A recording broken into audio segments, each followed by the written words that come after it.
শুনে নাও, 10 মাস 10 দিন পূর্ণ হয়ে গেল। এই দুনিয়ার মধ্যে সন্তান হলো, ছেলে হলো, একটা ফুটফুটে সন্তান হলো। এই সন্তানটা যখন হয়ে গেল, ওই ছেলে রাতের অন্ধকারে যখন ছেলে হলো, স্বামী যখন আসলো ঘরে ফিরে দেখে ছেলে সন্তান হয়েছে। ছেলেটাকে কোলের মধ্যে নিলেন, নিয়ে বড় আদর করলেন। আদর করে বললেন, বিবি রে, আমার কোলের মধ্যে দাও, আমি একটু আদর করে দিই।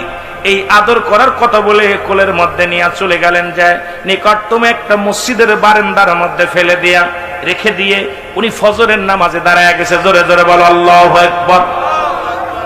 ফজরের নামাজ শেষ, এদিকে বিবি চিন্তা আছে, ওই প্রথম রাত্রে সন্তান নিয়ে গেল, ফজরের রক্ত হয়ে গেল, এখনো পর্যন্ত ছেলে নিয়ে ফিরল না স্বামী। নিশ্চিত আমার ছেলেটা যার সন্তান, এই জন্য তাকে মেরে ফেলেছে। নিশ্চিত সে অবৈধ সন্তানের কারণে আমার স্বামী মেনে নিতে পারে নাই। ওকে নিশ্চিত মৃত্যু বউকে দিয়েছে, তাকে দুনিয়া থেকে বিদায় করে দিছে। ফজরের নামাজ বাদে মুসলমান শোনো, মুসল্লিরা সালাম ফিরেছে। সালাম ফিরে দেখে মসজিদের বারান্দায় একটা সন্তান, এই ছোট্ট একটা মাসুম বাচ্চা আছে। দৌড়ে যে ওই লোকটা তুলে নিলেন, যুবক তুলে নিলেন, হাতের মধ্যে নিয়ে বলেন, এই একটা ছেলে পাওয়া গেছে, তোমরা কেউ কি ছেলের সন্ধান জানো? এই ছেলেটা পাওয়া গেছে। এই ছেলেটা কে বা কারা রেখে গেছে? কোন সবাই বলেন এই ছেলে এখন কি উপায় হবে?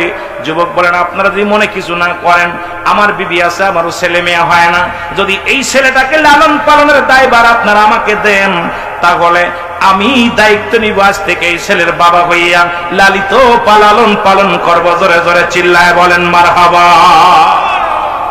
এ মুসলমান শুনে নাও, ছেলেটাকে কোলে সবাই বললেন, ঠিক আছে, যেহেতু এই মুসল্লি চাচা ছেলেটাকে দিয়ে দিলাম, ওর মানুষ করবে, লালন পালন করবে। সকালবেলা উনি দৌড়ে যে বিবিরে দিয়ে সবাইকে জানায়, গ্রামের মানুষ জানলেন, সবাই রে জানায় দিলেন এই সন্তানটা মসজিদে পাওয়া গেছে। কেউ একটা যুবক আমার নবীকে এত ভালোবাসে, আমার আল্লাহকে এত ভালোবাসে। একটা গল্প আকারে কথা বলতেছি শোনো। স্বামী স্ত্রী দুজন বিয়ে হয়ে গেল, এত টাকা দেলমোহরে, এত টাকা ওই বাসাবাসির জমিনের অমুক হক সাহেবের মেয়ে আর অমুক জায়গার অমুকের ছেলের সঙ্গে এত টাকা দেলমোহরে কবুল হয়ে গেল। স্বামী স্ত্রী দুজন বাসর হবে, বাসরের রাত্রে স্ত্রী বাসর ঘরে, স্বামী আস্তে আস্তে করে গুটি গুটি পেয়ে আগে আসলেন। আগে আসে দেখে স্ত্রী জায়নামাজ বিছাইয়া দুটি চোখের পানি ছেড়ে দরদর করে চোখের পানি ছেড়ে কান্দে। স্বামী চিন্তা করে, একটা আদর্শবান মেয়ে আমি পেয়েছি, একটা আদর্শবান মেয়ে, একটা চরিত্রবান মেয়ে। কারণ বাসর ঘরে ঢুকে দেখি স্ত্রী নামাজে তারা নামাজ পড়ে দুহাত আল্লাহর দরবারে উঠায়া চোখের পানি ছেড়ে দরদর করে কান্দে।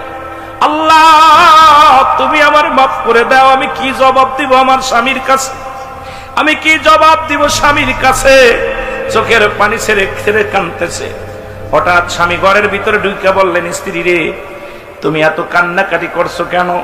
আজকে বাসর ঘর, আজকে দুজনের মিলন হবে, দুজন কথাবার্তা বলবো। আজকে তুমি আর আমি ঘরের মধ্যে, তুমি কেন কান্দো? তোমার কান্না দেখে আমার বড় মায়া লাগছে, তুমি কেন কান্দো? কয়, স্বামী রে, আমি আপনার কিসের জন্য কান্দি? আমার আল্লাহ মাফ করবে কি না? আপনার হক আমি নষ্ট করেছি। কয়, কেবল বাসর ঘরে আসতে পারলাম না, কেবল বাসর ঘরে আসতে পারলাম না, তুমি আমার কি হক নষ্ট করলা? কয়, না রে স্বামী, আমি ভুল করেছি, ভুলের খেসারত আমার আল্লাহ কি আমারে মাফ করবে? আমার আল্লাহ কি আমারে দয়া করবে?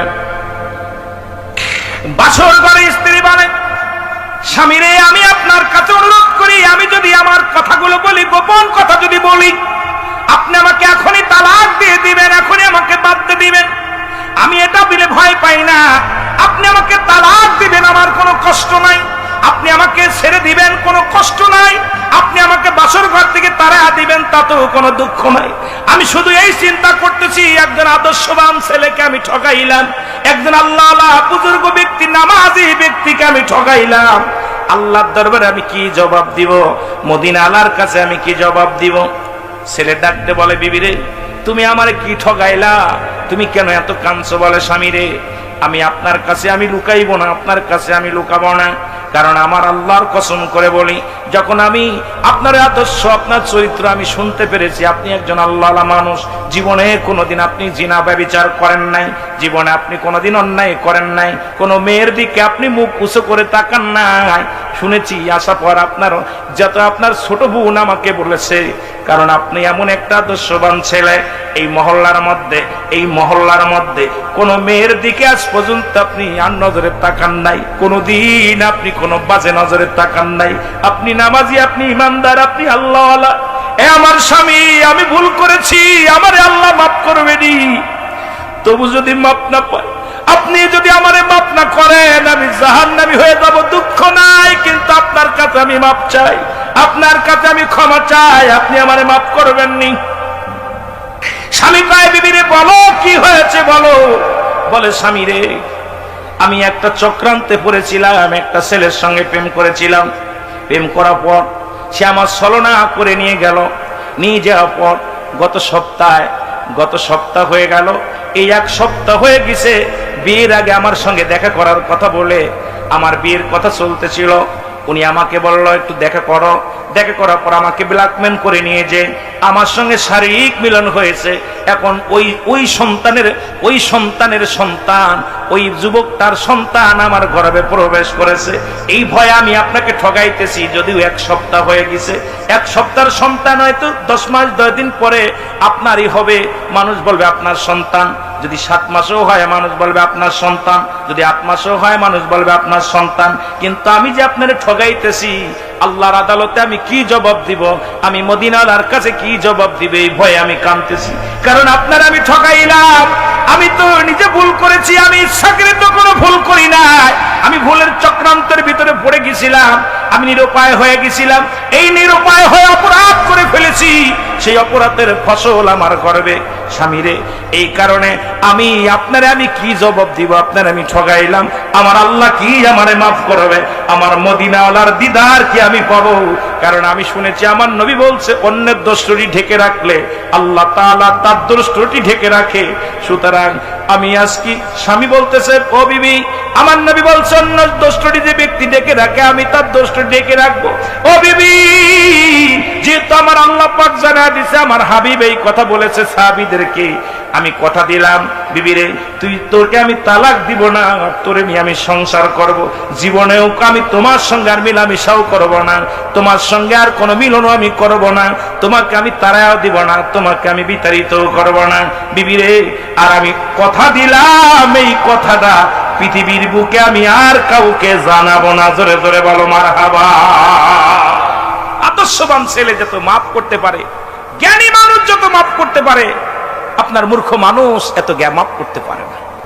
এ মুসলমান, 1 মাস 2 মাস হয়ে গেল, সন্তান ডেলিভারি হবে। 2 মাস যখন হয়ে গেল, মানুষদের পর আগে ওই যুবক তার মাকে বাবাকে বুঝায় বলল, মা গো, বাবা গো, তোমার বৌমাকে নিয়ে আমি অন্য একটা শহরে যেতে চাই। কয় মাসের জন্য নিয়ে গেলেন? এ মুসলমান শুনে নাও, 10 মাস 10 দিন পূর্ণ হয়ে গেল, এই দুনিয়ার মধ্যে সন্তান হলো, ছেলে হলো, একটা ফুটফুটে সন্তান হলো। এই সন্তানটা যখন হয়ে গেল, ওই ছেলে রাতের অন্ধকারে যখন ছেলে হলো, স্বামী যখন আসলো ঘরে ফিরে দেখে ছেলে সন্তান হয়েছে, ছেলেটাকে কোলের মধ্যে নিলেন, নিয়ে বড় আদর করলেন। আদর করে বললেন, বিবিরে আমার কোলের মধ্যে দাও, আমি একটু আদর করে দিই। এই আদর করার কথা বলে কোলের মধ্যে নিয়ে চলে গেলেন, যায় নিকটতম একটা মসজিদের বারান্দার মধ্যে ফেলে দিয়া রেখে দিয়ে উনি ফজরের নামাজে দাঁড়ায় গেছে। জোরে জোরে বলো আল্লাহু আকবার। ফজরের নামাজ শেষ, এদিকে বিবি চিন্তা আছে, ওই প্রথম রাত্রে সন্তান নিয়ে গেল, ফজরের রক্ত হয়ে গেল, এখনো পর্যন্ত ছেলে নিয়ে ফিরল না স্বামী। নিশ্চিত আমার ছেলেটা যার সন্তান, এই জন্য তাকে মেরে ফেলেছে, নিশ্চিত সে অবৈধ সন্তানের কারণে আমার স্বামী মেনে নিতে পারে নাই, ওকে নিশ্চিত মৃত্যু বউকে দিয়েছে, তাকে দুনিয়া থেকে বিদায় করে দিছে। ফজরের নামাজ বাদে মুসলমান শোনো, মুসল্লিরা সালাম ফিরেছে, সালাম ফিরে দেখে মসজিদের বারান্দায় একটা সন্তান, এই ছোট্ট একটা মাসুম বাচ্চা আছে, দৌড়ে যে ওই লোকটা তুলে নিলেন, যুবক তুলে নিলেন, হাতের মধ্যে নিয়ে বলেন, এই একটা ছেলে পাওয়া গেছে, তোমরা কেউ কি ছেলের সন্ধান জানো? এই ছেলেটা পাওয়া গেছে, এই ছেলেটা কে বা কারা রেখে গেছে? কোন সবাই বলেন এই ছেলে এখন কি উপায় হবে? যুবক বলেন, আপনারা যদি মনে কিছু না করেন, আমার বিবি আছে, আমারও ছেলে মেয়ে হয় না, যদি এই ছেলেটাকে লালন পালনের দায়ভার আপনারা আমাকে দেন, তাহলে আমি দায়িত্ব নিব আজ থেকে এই ছেলের বাবা হইয়া লালিত লালন পালন করবো। জোরে জোরে চিল্লায় বলেন মারহাবা। এ মুসলমান শুনে নাও, ছেলেটাকে কোলে সবাই বললেন ঠিক আছে, যেহেতু এই মুসল্লি চাচা ছেলেটাকে দিয়ে দিলাম, ওর মানুষ করবে, লালন পালন করবে। সকালবেলা উনি দৌড়ে যে বিবিরে দিয়ে সবাইকে জানায়, গ্রামের মানুষ জানলেন, সবাইরে জানায় দিলেন এই সন্তানটা মসজিদে পাওয়া গেছে। কেউ তার যারও সন্তান বলতে পারলো না, ওদিকে বিবি কেউ খুঁটা দিতে পারলো না, কেউ অবাদান এই বিবি কেউ অসতী বলতে পারলো না। দৌড়ে যায় ডাকতে বলে, বিবি রে আমার দেরি হয়ে গেছে, এই নাও তোমার কলিজার টুকরা সন্তান। কয় স্বামীরে সারা রাত নিয়ে রাখলাম। কয় নিয়ে রাখলাম এই কারণে রে বিবি, কারণ তোমার দিকে কেউ আঙ্গুল তুলবে না, আমার বাবা মা আঙ্গুল তুলবে না, আমার ভাই বাতি আঙ্গুল তুলবে না, কারণ এই সন্তান যে আমার, আমি তো এটাও কারোর কাছে জানালাম না, কেউকে টের পেতে দিলাম না, কারণ এই সন্তান তো অবৈধ সন্তান, তবু আমি তাকে লালন করে। সন্তান তো কোনো অপরাধ করে নাই, ভুল করেছে একটা, তুমি ভুল করেছো, ভুল করেছে সেই যুবকটা, সেই ভুলের খেসারত তো তুমি দিতে পারো না, আমি দিতে পারি না। এই মাসুম বাচ্চা তো কোনো ভুল করে না, এই মাসুম বাচ্চাটাকেও বিবি আজ থেকে পালিত পুত্র হয়ে আমাদের থাকবে। এই পালিত পুত্র বলে মারে জানায়া দিলেন, বাবারে জানায়া দিলেন, চিঠি লিখে জানায়া দিলেন, মা একটা সন্তান পেয়েছি, মা বাবা একটা সন্তান পেয়েছি, একটা ছেলে পেয়েছি, আজ থেকে তারা লালন পালন করব। তুমি আমি জানলাম এটা তোমার ওই, তুমি জানো তোমার ওই স্বামীর সন্তান, আমি জানি তোমার গর্ভের সন্তান, আমাদের মধ্যে সীমাবদ্ধ থাকবে।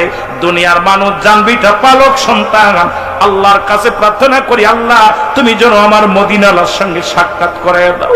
আল্লাহ রাসূল বলে গেছে যে ব্যক্তি অন্যের দোষটি ঢেকে রাখবে, তার দোষটি আল্লাহ ঢেকে রাখবে। সুতরাং আজকে এত বড় পাপ, এত বড় অন্যায় আমি ঢেকে রাখলাম। বিবিরে তোমার কাছে কিচ্ছু চাই না, তুমি একটু দোয়া করবা আমি যেন আমার মাওলা জান্নাত পাই, আমি যেন আমার রাসূলুল্লাহ দিদার পাই। ও মুসলমান শুনে নেন, এত সুন্দর ব্যবস্থা আজকে কোরআন হাদিস জানার কারণে। আর কয়েকদিন আগে দেখলাম বাংলার জমিনে ঢাকা শহরে কুকুরে বাচ্চা, ও মুসলমান প্যাকেটের মধ্যে অবৈধ সন্তান ফেলে রাখছে, আর এই তাজা সন্তান অর্ধেক কুকুরে খেয়ে ফেলেছে, এখনো জীবিত রয়েছে।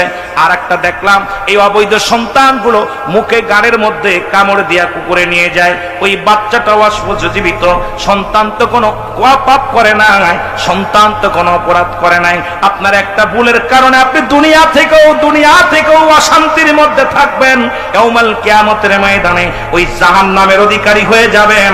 এই জন্য আমি বলবো উভয় পক্ষ কোরআন হাদিসের মাহফিলে বসতে হবে। যেহেতু আমরা কোরআন হাদিস শিখি নাই, কোরআন হাদিস জানি না, আমাদেরকে কোরআনের মাহফিলে, হাদিসের মাহফিলে বসে ইসলামের জ্ঞান চর্চা করতে হবে। যে জ্ঞান চর্চা করলে দুনিয়ার মধ্যে হাজারো অন্যায় থেকে বাঁচতে পারবো, জিনা ব্যভিচার থেকে বাঁচতে পারবো, মূর্খতা থেকে বাঁচতে পারবো, রাসূলের প্রেম অন্তরে ধারণ করতে পারবো, আল্লাহর ভয় অন্তরে ধারণ করতে পারবো। ও মুসলমান শুনে নাও, আমার আল্লাহর অনুগত হতে পারবো, রাসূলের অনুগত হতে পারবো। জোরে জোরে চিল্লায়া বলা যাবে না মারহাবা। ওরে দয়াল যদি জানতো তার মর্যাদা, দয়াল যদি জানতো তার কত দাম, যদি জানতো আমি বাংলাদেশের জাতীয় পাখি, ও ঠ্যাঙ্গের পর ঠ্যাং থুয়ে বয়া খাইতো, ওই যে জীবনেও কোনোদিন ময়লার উপরে পড়তো না। বাংলাদেশের মাদের আমি বইলা যাই, পৃথিবীর মা বোনদের আমি বইলা যাই, তোমাদের দাম যদি তোমরা জানতা, জীবনে কোনোদিন বেপরদায় চলতা না, জীবনে কোনোদিন তোমরা বাজার ঘাটে যাইতা না, জীবনে কোনোদিন তোমরা বেহুদা চলাফেরা করতা না। কারণ তোমরা নবীদের মা, তোমরা আলেমদের মা, তোমরা পীর সাহেবদের মা, তোমরা হাফেজ সাহেবের মা, তোমরা মাওলানা সাহেবের মা, তোমাদের অনেক দাম। তোমার গর্ভে থেকে গাউসে পাক আসছে, তোমার গর্ভে থেকে মা দয়াল নবী রাহমাতুল লিল আলামিন আসছে, তোমার গর্ভে থেকে পৃথিবীর মধ্যে ওলি আল্লাহগণ আসছে, তোমার গর্ভে থেকে কত শত শত হাফেজ দুনিয়ার মধ্যে আগমন করেছে, তোমাদের গর্ভে থেকে বড় বড় আলেম বাইর হয়েছে। মা গো, তোমাদের অনেক দাম, তোমাদের অনেক মর্যাদা, আজকে নিজেদের দাম নিজেরাই নষ্ট করতেছো গো মা। জোরে জোরে বলেন ঠিক কিনা? নবীর সাহাবীদের মধ্যে অনেক নবী ছিল যারা মহিলা, জোরে বলেন ঠিক কিনা? আম্মা জান আয়েশা সিদ্দিকা রাদিয়াল্লাহু তাআলা আনহা, ওনার থেকে অসংখ্য হাদিস মুখস্থ ছিলেন। সুতরাং আমি চাই আজকে একটা আদর্শবান মা, যারা শিক্ষা নিচ্ছে, ইসলামের জ্ঞান যাদের মধ্যে আছে, যাদের মধ্যে ইসলামের বিধান আছে রে মুসলমান, যাদের মধ্যে কোরআন হাদিসের মাকিয়াস, যাদের নিম্নতম যাদের ভিতরে জ্ঞান আছে, এই মা কোনো স্বামীর সঙ্গে খারাপ ব্যবহার করতে পারে না, এই মা কোনোদিন স্বামীর সঙ্গে দুর্ব্যবহার করতে পারে না, তার সংসারের ভিতরে ঝামেলা করতে পারে না।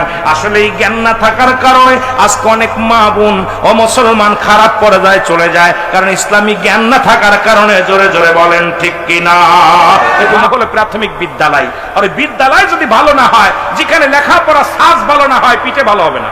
বাংলা ওয়াজ হলো সাজ, চেনেন না? সাজ পিঠা বানায় মেয়েরা, ওই সাজ যদি বেকা থাকে পিঠাও বেকা হয়। এই জন্য যে মেয়েরা আল্লাহর ভয়, রাসূলের প্রেম যাদের ভিতরে আছে, তার সন্তান কলিজার টুকরা ঘুষখোর, গাঁজাখোর, মদখোর, নিশাখোর হতে পারে না। ওই আগে দরকার সাজটা ভালো। ওই মা জাতিকে আমাদের এক করতে, কেন আমি ব্যবসা করি, আমি চাকরি করি, আমি ওয়াজ নসিহত করি, আমি দেশের বাইরে থাকি, আমি তার সন্তানকে লালন পালন করব না। ওই সন্তানের পুরো দায় টাকার পিছে আমি দৌড়াইতেছি, কিন্তু আমার সন্তানকে লালন পালনের দায়ভার আমার স্ত্রীর উপরে। তাহলে আমাকে একটা আদর্শবান স্ত্রী যদি হয়, তাহলে ওই স্ত্রী কখনো বেগানা পুরুষের হাত ধরে রিসোর্টে যাবে না, কোনদিন আমার সন্তানকে রেখে অন্য পুরুষের সঙ্গে জিনা ব্যভিচারে লিপ্ত হবে না, কোনদিন ওই স্ত্রী আমাকে রেখে আমার হক নষ্ট করবে না। সে জীবন বিলিয়ে দাঁতে দাঁত কামড়ায় ধরে রাখবে, বছরকে বছর পড়ে থাকবে, তবু কোনো তার নিজের সতীত্ব নষ্ট করবে না, তার স্ত্রী স্বামীর হক নষ্ট করবে না। জোরে বলেন, শুধু জ্ঞানের অভাব থাকার কারণে সমস্ত মানুষগুলো নোংরার পথে চলে যাচ্ছে। জোরে বলেন ঠিক কিনা?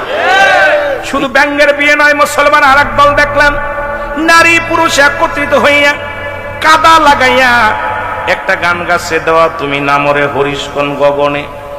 আমি আশ্চর্য হয়ে গেলাম।